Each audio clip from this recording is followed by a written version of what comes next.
कल्याणपुरा में जो चोरी और आगजनी की घटना हुई थी 24 और 25 की दरमियानी रात को, उसमें 2 बदमाशों को हमने गिरफ्तार किया है।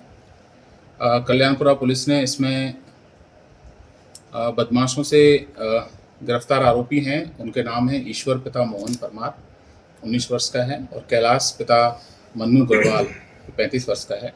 ये पास के ही जो गांव हैं उनके रहने वाले हैं दोनों, और इन दोनों ने मिलके मालिक के यहाँ पर, ये जो फरियादी है उसके यहाँ पर एक काम करता था, और जिसके यहाँ काम करता था उसी के यहाँ पर उससे नाराज़ होकर न केवल चोरी की घटना को अंजाम दिया रात में आके, और उसके घर में और कार में आग जलने की घटना भी कारित की।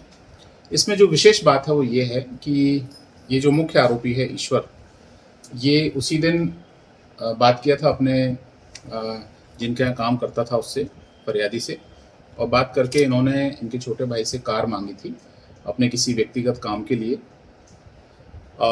उससे नहीं देने पर और उससे नाराज़ होने पर और अन्य छोटे छोटे विवादों के कारण नाराज़ होने पर इसने प्रण किया था कि इसको सबक सिखाएंगे, और उस सबक सिखाने के लिए इन्होंने इस घटना को अंजाम दिया। इसमें हमने बहुत सारे लगभग 200 से ज़्यादा सीसीटीवी कैमरा जो लगे हुए थे आसपास, वो सब खंगाले।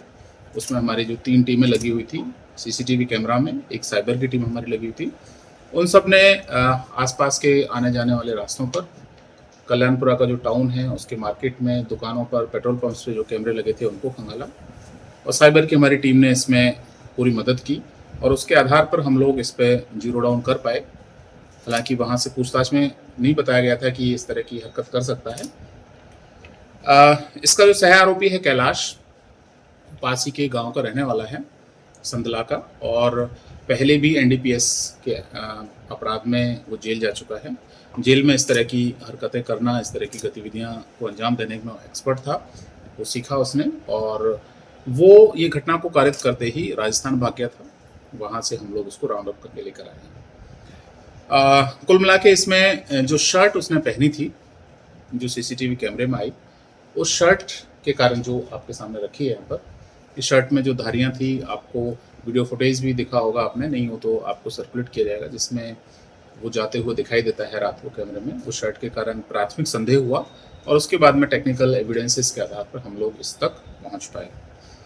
ये एक चुनौतीपूर्ण घटना थी, सनसनीखेज भी थी, जिसमें बृहद रूप से लोगों का आक्रोश भी था। हमने उसको बहुत ही संवेदनशीलता के साथ लिया और चुनौती के रूप में लेकर, और इसका खुलासा हमने 3 दिवस के अंदर अंदर किया है। मेरी सभी लोगों से अपील है कि इस जैसे अन्य क्राइम में भी, जिसमें भी कहीं कोई नकबजनी की, चोरी की घटनाएं होती हैं, उनमें सीसीटीवी कैमरा हमको बहुत कारगर साबित होता है, न केवल आपकी स्वयं की सुरक्षा के लिए बल्कि अन्य लोगों की सुरक्षा के लिए। मार्केट में अन्य लोगों के घर पर भी कोई घटना हो जाती है, और पुलिस को भी इन्वेस्टिगेशन में मदद के लिए, सबूत जुटाने के लिए बहुत कारगर साबित हुआ है। एक बार फिर से सिद्ध किया है सीसीटीवी कैमरे की उपयोगिता ने। तो मेरी अपील रहेगी कि पूरे इस टाउन में, शहर में और पूरे जिले भर में हम लोग अधिक से अधिक सीसीटीवी कैमरा लगाने को प्रोत्साहित करें। ऐसे जो लोग सीसीटीवी कैमरा अपने प्रतिष्ठान पे लगा रहे हैं, चाहे वो पेट्रोल पंप है, चाहे वो दुकान है, शोरूम है, उसका एक कैमरा कम से कम बाहर की तरफ, मेन रोड की तरफ रखें, जिनमें हम लोग नंबर प्लेट और आइडेंटिफाई कर सकें। मेरा बहुत बहुत धन्यवाद आपको, थैंक यू। टीम के लिए जो हमने बनाई थी, इसमें 10,000 रुपये के नाम की घोषणा, क्योंकि सनसनीखेज अपराध था, इसके लिए की गई थी।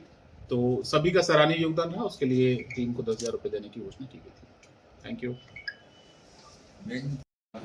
सबक सिखाने के हिसाब से इस घटना को अंजाम दिया। यही नाराजगी थी या और भी पहले से कोई? ये भी करा लेते हैं, और जो पूरे पैसे नहीं देते हैं, इस तरह की शिकायतें रहती हैं आम लोगों की, होता है वो इकट्ठा होता रहता है। एक दिन किसी दिन कोई आदमी सबक सिखाता है, तो इसने अपने एक एक्सपर्ट जिसको साथ में लिया और उसके साथ लेकर इस घटना को